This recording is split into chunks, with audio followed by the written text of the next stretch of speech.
अस्सलामुअलैकुम दोस्तों, आज मैं आपके लिए एक ऐसी रेसिपी लाई हूँ जो कि आपको आज से पहले कभी भी ना तो किसी रेस्टोरेंट में देखने को मिली होगी, ना ही शादियों में। आप इसे पहली बार बनाकर खाएंगे और यकीन मानिए, मेरी गारंटी है कि आप भी इस रेसिपी के फ़ैन हो जाएंगे।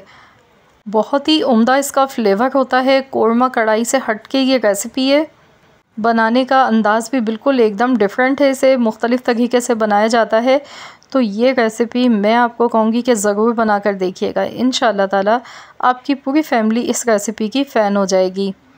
अगर घर में किसी को इम्प्रेस करना हो, किसी की स्पेशल दावत करनी हो, तो बस ये रेसिपी बनाएं। जो भी खाएगा रेसिपी पूछे बगैर रह नहीं पाएगा। तो चलिए हम रेसिपी देख लेते हैं। इसके लिए सबसे पहले हमने प्रेशर कुकर लिया है। इसमें हम डालेंगे ऑयल। तो यहाँ पर तकरीबन 3/4 कप ऑयल लेना है। अब इसमें मैं लहसुन डाल गई हूँ। देसी लहसुन मैंने यहाँ पर इस्तेमाल किया है, तो इसलिए यहाँ पर तकरीबन 40 से 50 के करीब लहसुन के जवे हैं। तो यहाँ पर हमने इन्हें हल्का सा फ्राई करना है। साथ ही में यहाँ पर इसमें हम प्याज भी शामिल कर देंगे। 3 मीडियम साइज़ की मैंने प्याज ली। प्याज मैंने देखिए इस तरह से काट कर लिए। एक एक प्याज के 4 से 5 टुकड़े मैंने काट लिए। इसे रफली काटा है, ये देख लीजिए। इस तरह से प्याज मैंने काट कर लिए। 3 मीडियम साइज़ की प्याज है। तो प्याज को भी बस कच्चा पक्का हमने हल्का सा फ्राई करना है कि इसका जो एक कच्चेपन की स्मेल होती है ना, बस वो निकल जाए। कलर चेंज नहीं करना है। इसके बाद इसमें हमने गोश्त शामिल कर दिया। 750 ग्राम मैंने यहाँ पर बीफ लिया है। बीफ के साथ में ये रेसिपी बना गई हूँ।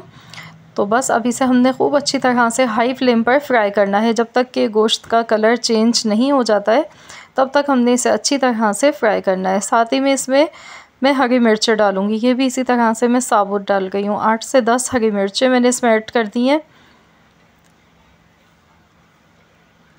अब हमने मज़ीद और इसे अच्छी तरह से पकाना है। तो यहाँ पर देखिए गोश्त का जो कलर है वो चेंज हो चुका है। 3 से 4 मिनट तक मैंने खूब अच्छा सा फ्राई कर लिया। अब इसमें हम डाल देंगे 3 मीडियम साइज़ के टमाटर। मिक्स कर लेंगे एक बार अच्छी तरह से।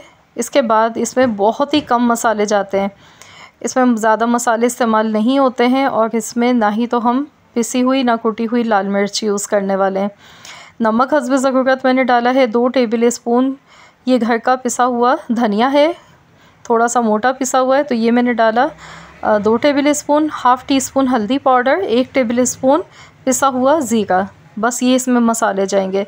नमक, हल्दी, धनिया और पिसा हुआ ज़ीरा, ये मसाले इसमें शामिल कर दिए। इसमें मिर्चें मैंने इस्तेमाल नहीं की हैं, लेकिन पिसी हुई लाल मिर्च के बग़ैर भी ये बहुत ही चटपटा सा बड़ा मज़ेदार सा सालन हमारा बनके तैयार होगा। तो यहाँ पर अब हमने इसमें हस्बे ज़रूरत पानी शामिल करना है। अगर आप प्रेशर कुकर में नहीं गला रहे हैं गोश्त, तो फिर आपने यहाँ पे 4 से 5 गिलास पानी शामिल करना है और इसे अच्छा सा अपने गोश्त को गला लेना है। मैं प्रेशर कुकर में गला रही हूँ, तो इसीलिए मैंने 3 गिलास पानी शामिल किया है। साथ ही में दही मैं इसमें शामिल कर दूँगी। आधा कप दही मैंने लिया है। मिक्स कर लेंगे। तो चलिए मैं इसे कवर कर देती हूँ और 20 मिनट के लिए हमने प्रेशर लगाना है, ताकि गोश्त बहुत अच्छा सा इसमें गल जाए। तो यहाँ पर टोटल 20 मिनट हो गए हैं। तो चलिए हम देख लेते हैं। तो अभी देखिए इसमें थोड़ा सा पानी मौजूद है। गोश्त बहुत अच्छा सा गल चुका है। तो अब हमने इसकी खूब अच्छी तरह से भुनाई करनी है। इसका जितना भी पानी है ना, वो सारा हमने इसमें ड्राई करना है।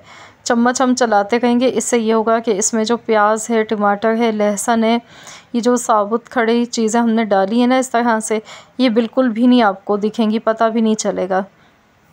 अब इसमें 2 टीस्पून काली मिर्च का पाउडर शामिल कर देंगे। इससे बहुत ही ज़बरदस्त फ्लेवर आता है। कोशिश कीजिएगा कि ताज़ा काली मिर्च का पाउडर आप बना के डालें। इससे फ्लेवर बहुत ही अच्छा आता है, इसकी खुशबू। पुराना रखा हुआ अगर मौजूद है वो नहीं डालें, आपने फ़्रेश ही यूज़ करना है यहाँ पर काली मिर्च का पाउडर। अब यहाँ पर देखिए ऑयल इसमें से दिखने लगा है, लेकिन इसकी मज़ीद और भुनाई हमने करनी है अच्छी तरह से। यकीन मानिए इस सालन का जो फ्लेवर है ना, वो दूसरी कोरमा कढ़ाई से और जितनी भी हम रेसिपीज़ बनाते हैं गोश्त की, उससे बिल्कुल हट के आपको एक डिफरेंट मज़ा मिलेगा खाने को। ये देखिए यहाँ पर इसकी भुनाई बहुत अच्छी सी हो गई है। ऑयल देखिए बिल्कुल एकदम से अलग सेपरेट हो चुका है। अब मैं इसमें थोड़ी सी बारीक कटी हुई अदरक शामिल करूँगी लास्ट में, उससे बहुत ही अच्छा सा फ्लेवर आएगा। साथ में हरी मिर्चें ऊपर से थोड़ी सी डाल देंगे,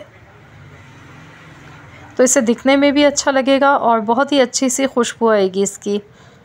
तो आपने देखा इस रेसिपी में हमने कोई पिसा हुआ गरम मसाला ना मिर्चें इस्तेमाल की हैं, सिर्फ हमने हरी मिर्च और काली मिर्च के साथ इसे बनाया है और बहुत ही मज़े का ये बना है, क्योंकि इसमें जो शुरू में हमने जिस तरह से लहसुन, देसी लहसुन डाला, प्याज डाली, तो हमने जिस तरीके से, जिस मेथड से इसे बनाया है, तो बिलीव में आप यकीन नहीं करेंगे, जब आप इसे बनाएंगे तभी आपको अंदाज़ा होगा कि वाकई में इतनी मज़ेदार रेसिपी तो शायद आपने आज से पहले कभी नहीं खाई होगी।